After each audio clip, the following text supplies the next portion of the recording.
Okay folks, in this lesson we are going to be taking a look at the settings tab of the render setup window. So let's open up the render setup window and go to the settings tab and see what we have here. We discussed default displacement rollout in the displacement lesson of the material section. We have system rollout, which contains a few sections itself, and we are going to be going through them in a moment. As always, let's set the interface to expert so we can see every single available parameter. In the first section, we can decide how V-Ray render regions or buckets are gonna go through the scene and render the final image. We have dynamic bucket splitting, and when this option is enabled, in order to use all the CPU cores for most of the render, V-Ray decreases the bucket size as the render is about to be finished. If you remember, the size of the bucket is being controlled from the bucket image sampler rollout, and right now it's set to 48. Now, if I get back to the settings tab and open up the frame buffer and select a small region to render, let's render the scene also.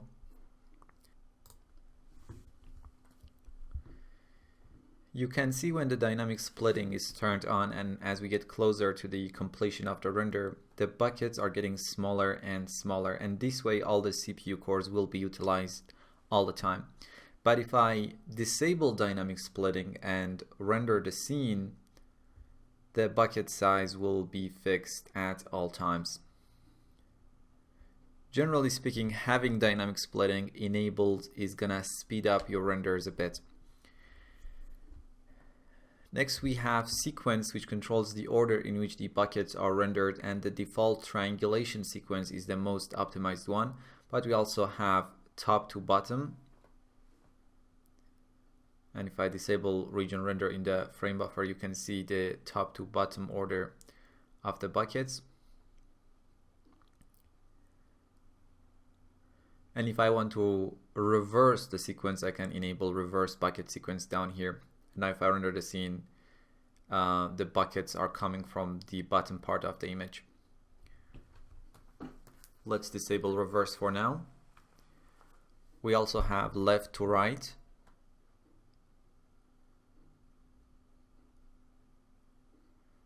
Checker,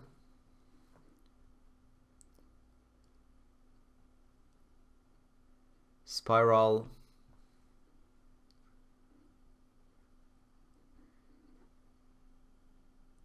the default triangulation,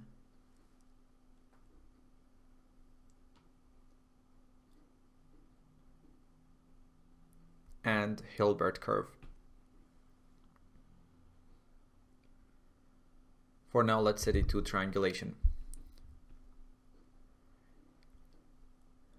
We have division mode. Right now, the render is divided into smaller buckets based on the size of those buckets, which is 48 pixels, right? But if I change the mode to count, and in the bucket image sampler rollout, set the bucket count to maybe 2 and render the scene, now we are specifying how many buckets the image is going to be divided to. So right now, if I set the count or size to 1, only one bucket is rendering the entire image, and basically one CPU core will be used. And if I set it to 2, 4 buckets will be used. And if set to 4, 16 buckets will be used. So the square of this value here. Let's set it to 48, and in the system rollout, change the division mode back to size. And now if I decrease the bucket size to, let's say, 16 and render the scene, we are gonna get very small buckets to render the scene. Okay, let's stop the render and set it back to 48 pixels. And get back to the settings tab, and we have previous render, and by default it's set to unchanged, and that means if we start a new render, the previous render will stay in the frame buffer until the new buckets take over the entire image.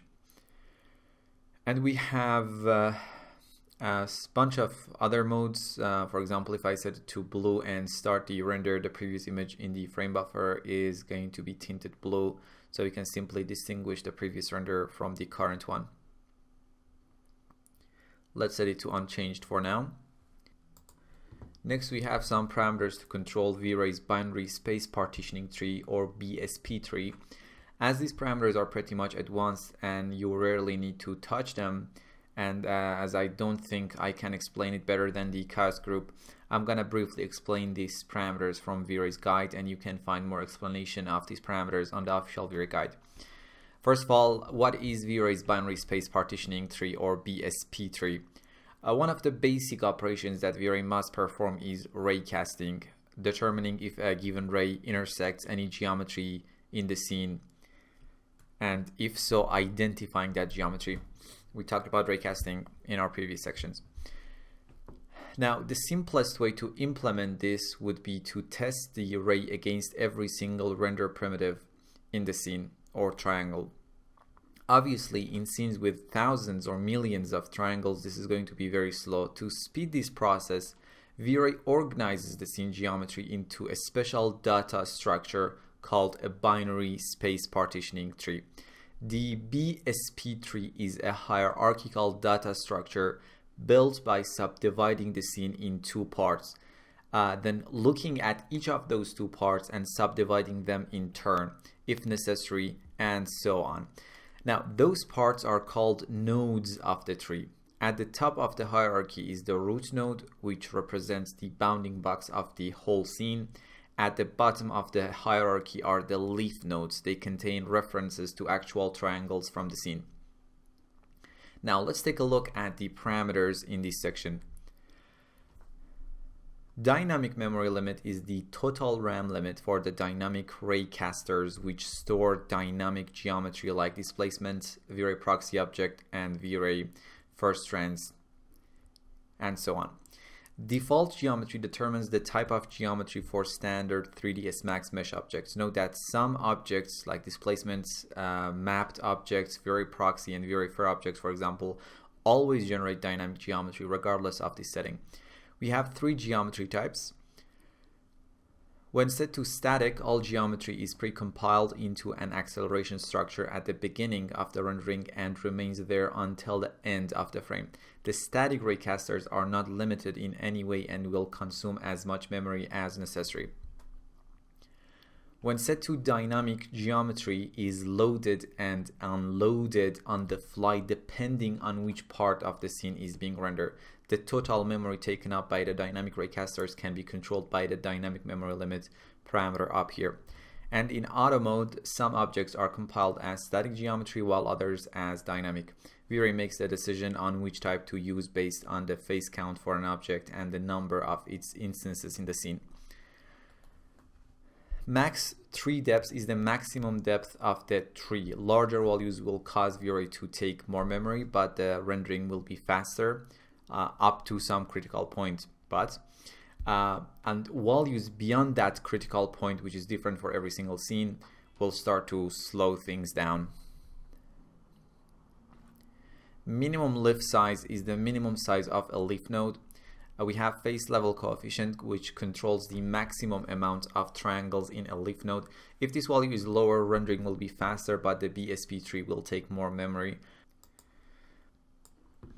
We have use Embry, which if enabled, the Intel Embry Raycaster technology will be used, and this can really decrease your render time, and it is on by default. Now let me show you two renders with and without Embry. In the first render, use Embry is disabled and the render time was 1 minute and 46 seconds. And in the second render, use Embry was enabled and the render time was 1 minute and 28 seconds. So you can see how impressively using Embry Raycaster decreases render time. Next, use Embry for motion blur and hair, which determines whether to use Embry in calculating motion blur and hair strands or not. And we have conserve memory. If enabled, Embry will use a more compact method for storing triangles, which might be slightly slower but reduces memory usage.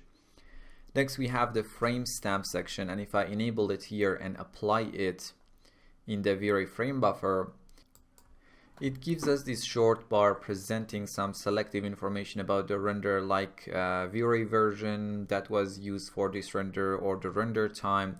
You can edit this information, add and remove any bit that you want using the frame stamp section or directly in the frame buffer.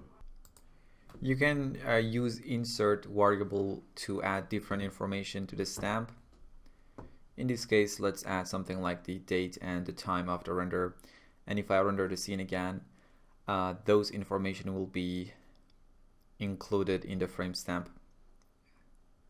And you can delete anything you want from here. Maybe we can delete the date and the time variables that we just added. Simply select and press delete.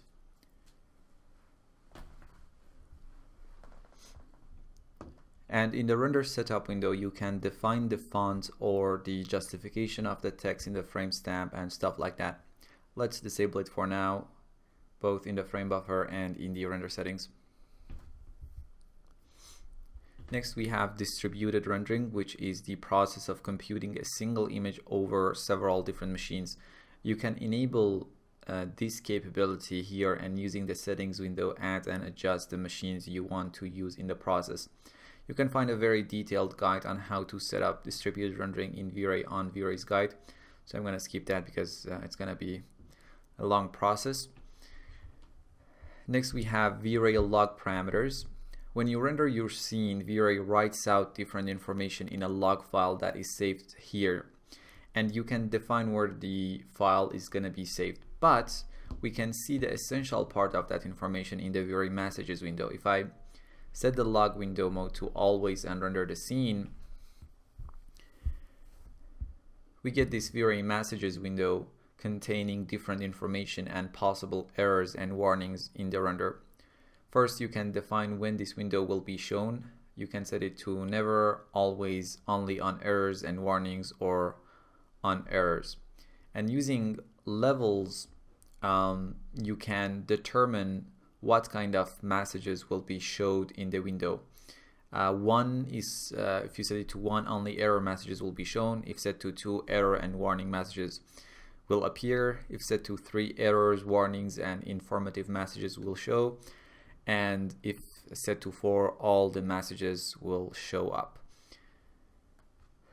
Now let's set the log window to only on errors and warnings. And finally, we have a few different parameters and options. We have low thread priority, and when enabled, V-Ray won't utilize all the CPU cores and you can use your machine for other purposes while rendering.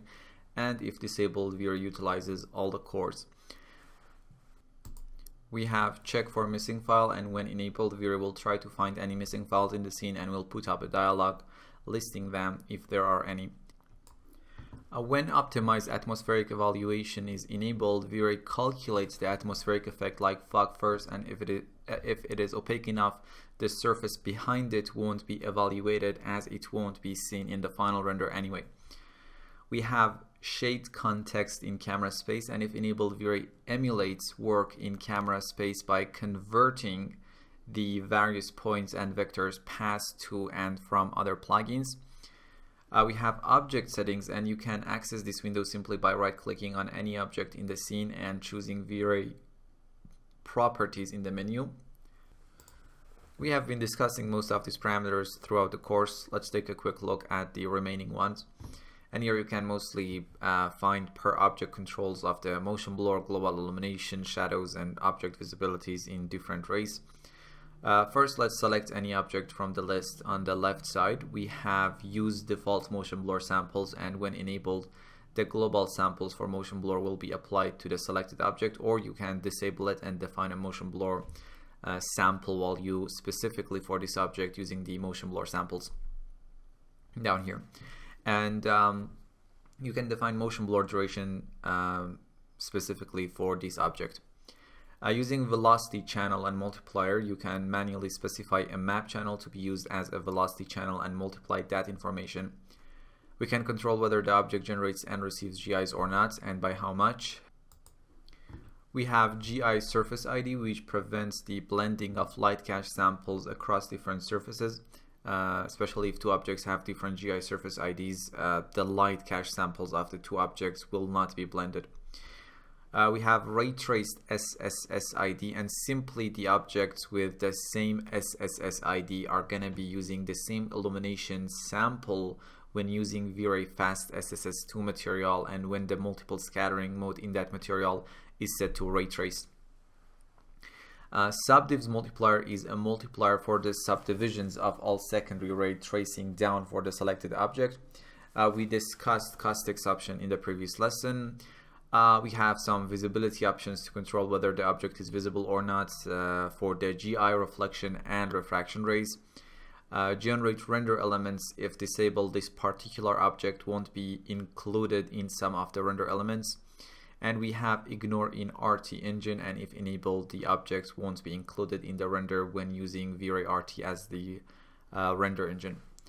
We have geometry, which allows the user to override the default geometry parameters in the system rollout on a per object level. We discussed matte properties in the V-Ray wrapper material lesson, I guess. We have trace sets. Reflection exclude list, which is an include exclude list that allows the user to specify which objects are going to be visible in the reflection of the current object. So imagine if you have a reflection or a reflective sphere and you don't want to see the reflection of a green box in it, you can set the mode to the exclude and add that box to the list, and this way that box won't be visible on the reflective sphere. Refraction exclude list is an include exclude list that allows the user to specify which objects are going to be visible in the refractions of the current object. So imagine if you have a book behind a refractive glass and you don't want to see the book behind the glass, you can add the book to the exclude list of the glass object. Let's close this window. We have light properties, and here you can control some global parameters on a per light basis. We talked about the caustics option in the previous lesson. We also have generate diffuse, diffuse subdiv, and multiplier. Generate diffuse, when enabled, V-Ray will generate diffuse illumination photon for the selected light sources. Diffuse subdivs controls the number of diffuse photons traced for the selected light, and diffuse multiplier is a multiplier for the diffuse photons. Now let me close this window, and we have a camera settings window which allows you to adjust the motion blur samples on a per camera basis if you want and have more than one camera in the scene. Next we have V-Ray presets window. Using this presets window, you can save all the parameters and render settings that you have adjusted to a file and reload it whenever you want, and this can be very, very useful. Imagine you can have a test preset in which the settings are very low and you can render your scene very fast, and use this preset at the beginning stages of the project and have a final render preset with higher quality settings for your final render, and you can switch between those two sets of render settings by just one simple click. So let's see how we can save the current render settings that we have as a render preset. First off, let's name the preset and maybe something like test. Now on the right side, select which rollouts you want to be included in the preset. And let's select all of them and press save. Now as you can see, we have a test preset in the preset list, and it can be loaded anytime. Simply select the preset, choose the rollouts that you wanna be loaded from this preset, and then press load. And this way all the settings in these selected rollouts will be according to the information in the preset file. Let's close this window for now.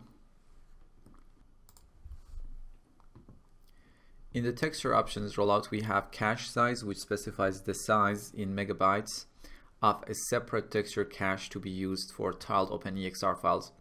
Note that the cache size cannot be decreased from its initial render value, and if you set it to a lower value, the value will not be used by Max until you restart the application.